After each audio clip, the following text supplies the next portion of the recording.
Another thing that patients often tell me is that no one ever told them to massage their scar after they had their baby, if they had a perineal scar.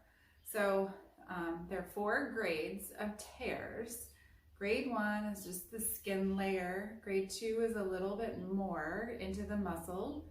Grade 3 is into the anal sphincter, and grade 4 is through the anal sphincter and into that mucosa. And so some women will just have 1 stitch and some will have many more stitches than that.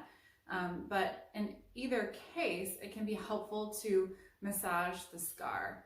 So you want to do this once it's really well healed. And so like at 6 weeks postpartum, after you have your checkup and everything is well healed and going really well, then you may want to start to mobilize it. And the way that you do that is you lay down and prop yourself up on some pillows, almost like in a bathtub.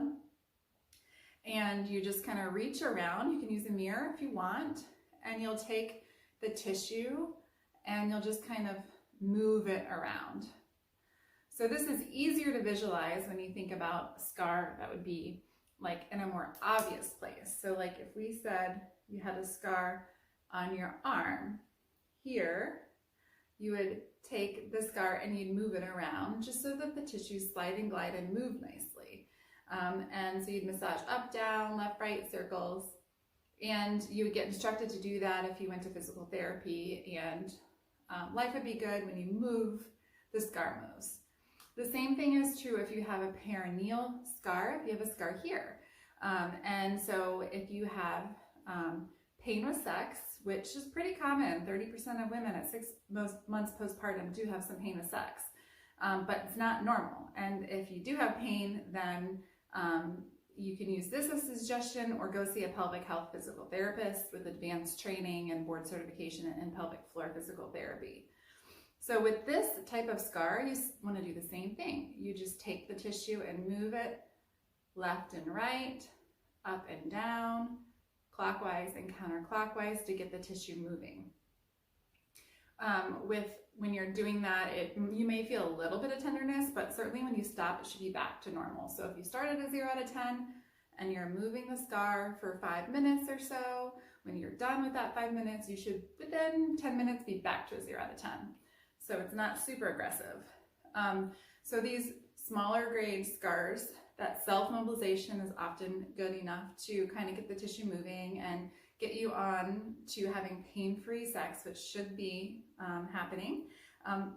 But with a grade 3 or 4, that's an obstetric anal sphincter injury, and those I do recommend that you see a physical therapist for, because those deeper scars have more structures involved, and there can be longer term issues with fecal incontinence that kind of come later. So it can be a good idea to do physical therapy almost preventatively, even if you don't have issues per se, so that you can get the tissue moving and the muscles really contracting and relaxing to kind of give you the best support possible.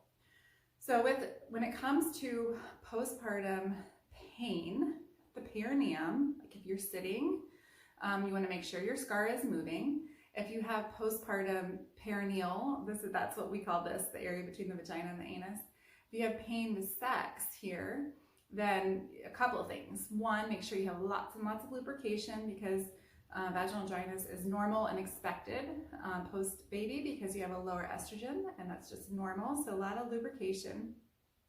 And then if it's still bothering you with a lot of lubrication and with changing the positions, maybe making sure that you're in more of a position that you can be in charge of the depth and speed of sex, and it's still bothering you, then doing some self-massage.